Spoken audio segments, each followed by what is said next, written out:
Hey, welcome to another episode. My name is Joshua Bellinger, and today is May monthly expiration. It's Friday.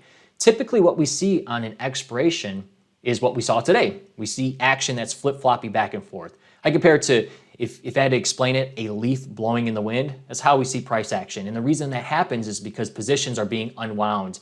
They either are going to expire or they need to be rolled forward. What's interesting on this expiration cycle is that we saw prices actually close lower on the week. Typically, we see the expiration cycle close higher, meaning that whatever we open up on Monday, we close higher on that Friday. And the reason why is because of the unwinding of positions and being rolled forward. So it's interesting that we saw that. But what we're going to talk about in the next few minutes is we're going to talk about the position that I outlined last week, a case study in Smile Direct Club.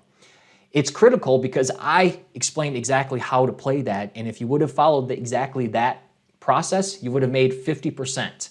So we're going to walk through the steps on that one to learn from it. It's essential to do more of the right things and less of the wrong things in the financial market. So we're going to walk through that. I'm going to tell you about rule number 3, and I'm going to explain as well why sometimes, it's very few times, why stock actually is more beneficial than options. So let's take a look at the chart here. All right, so we're taking a look here at Smile Direct Club. Now, it's a clean chart. Charts are charts. All we're looking at previously is previous data. What we're trying to look for in the future is predict the future.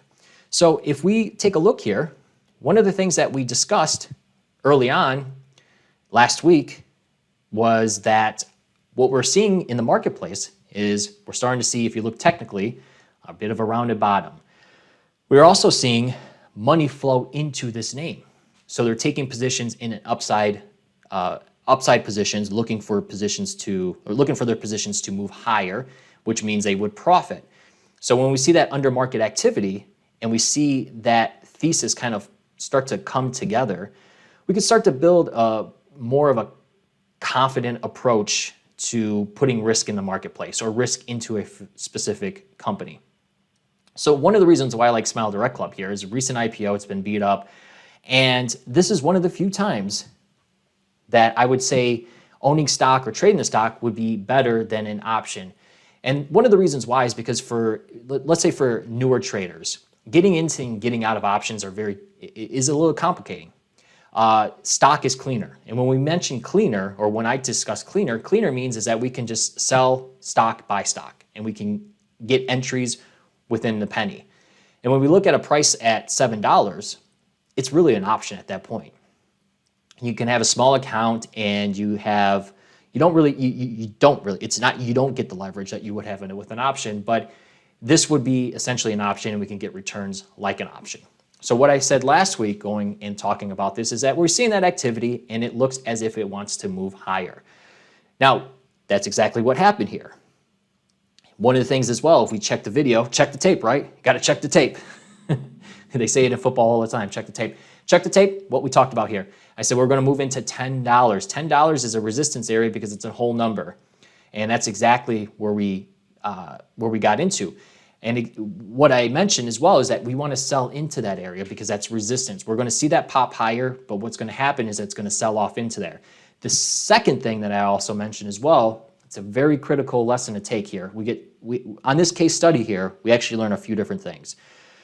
We learn how to look for kind of shifts in the marketplace.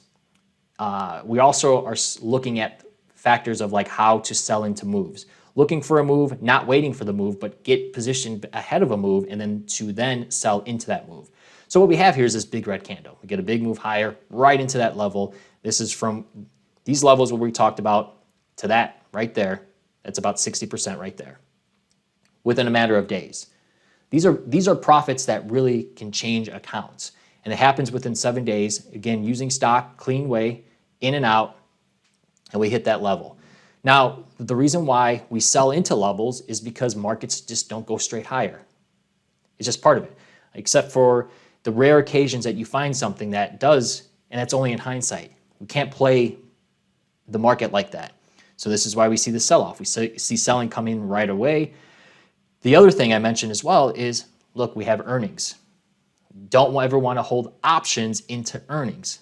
Well, exactly the reason why nothing happened on options. It actually went lower.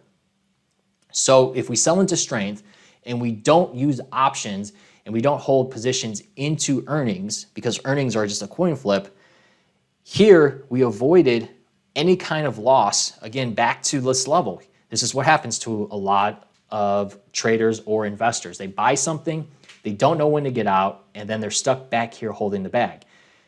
The financial markets move back and forth. We have volatility. This is exactly the way that you want to play it. Obviously, happens to be where we talked about something last week, we get the move and we sell into it. But it's really essential to take these case studies like this to learn from them. It's not that difficult. It's not that difficult what we talked about in the last couple minutes to understand that if you get into a position, where's the risk to reward? Where is that reward? So what I mean is unlimited profit potential doesn't exist. You got to find levels to sell into and you got to be comfortable with that. $10 was a key level. $10 is always a key level. Market participants look at that. We moved into that and then we sold off and then it comes back down. And then earnings are lackluster and then you see that pull back all the way back down. So if you had this position, you ride all the way up and then you ride all the way down. And that's not fun. What's fun is making money. So making profits is not that difficult in the financial markets. It's just doing more of what works and less of what doesn't work. By the way, I want to make you aware of a new trading strategy that I just released. Now, I don't know how long they're going to be able to keep the video up, and you probably will see a link, if it's still available, underneath this video. If you do, make sure you check it out, because in that video, I discuss exactly how anybody starting out new and also advanced can grow a small account to become a bigger account. But again, I urge you to take time to watch it right now before it's taken down. I don't have control over it, they do, but you're gonna learn some of the other rules that I discussed, rule number 6, and then rule number 11 as well that we talk about there. So if you're interested in opportunities, more opportunities like Smile Direct Club, which we just released a new one, a new trade idea for the strategy today. We're gonna have one on Monday as well. So we're getting position. Every day we're coming, and we're coming in to hit hard and to win. And that's what this game is about. It's about winning, stacking the wins, making money. If you want to learn more about that trading strategy, make sure you check out the video below before it's taken down. But sincerely, have a great Friday. We'll talk to you next week.